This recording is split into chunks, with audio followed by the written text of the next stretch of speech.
ଆଜି ଲଞ୍ଚ ବନେଇ ସାରିବା ପରେ ବି ମୋତେ ଆଉ ଥରେ କ'ଣ ପାଇଁ ଖାଇବା ବନେଇବାକୁ ପଡ଼ିଲା। ଆଉ ସାଧା ଆଇଁଷ ଦୁଇଟା ଯାକ ବି ଆଜି ବନେଇଲି। କ'ଣ ପାଇଁ ଚାଲନ୍ତୁ ଜାଣିବା। ଆଉ ଲଞ୍ଚରେ ମୁଁ ତିଆରି କରିଥିଲି ଚିଙ୍ଗୁଡ଼ି ଝୋଳ, ଆଉ ତା ସାଙ୍ଗରେ କରିଥିଲି ଭାତ, ନର୍ମାଲ ବାଲା ପତିଲା ବାଲା ଭାତ। କାହିଁକିନା ଏଠି ଦୁଇ ପ୍ରକାର ଭାତ ବନେ, ଗୋଟେ ତ କୁକରରେ ଆଉ ଗୋଟେ ପତିଲାରେ।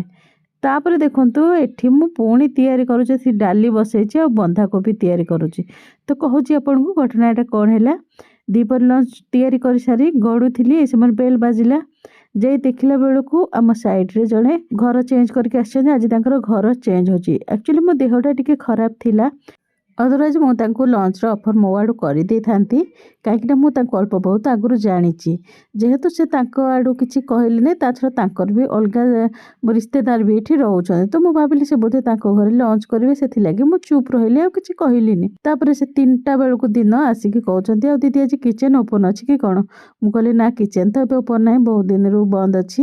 ତାପରେ ମୁଁ କହିଲି ଚलो ଠିକ୍ ଅଛି, ତୁମେ ଆଗରୁ କହିବା କଥା ନା ନାହିଁ, ମୋତେ ଯଦି ଲଞ୍ଚ ଦରକାର ତାହେଲେ ମୁଁ ତ ଏକା ସାଙ୍ଗରେ ଆମ ଲଞ୍ଚ ସାଙ୍ଗରେ ବି ବନେଇ ଦେଇଥାନ୍ତି ଟାଇମଲି। ମୁଁ କହିଲି ଚାଲ ଠିକ୍ ଅଛି, ଆଉ ସିମ୍ପଲ ସା ମୁଁ ଭାତ ଡାଲି ଆଉ ଯାହା ଗୋଟେ ଭଜା ବନେଇ ଦେଉଛି। ଆଉ ଅଧିକା ବି ବନେଇବା ପାଇଁ ନା ମୋର ପେସେନ୍ସ ଥିଲା ନା ଟାଇମ୍ ଥିଲା।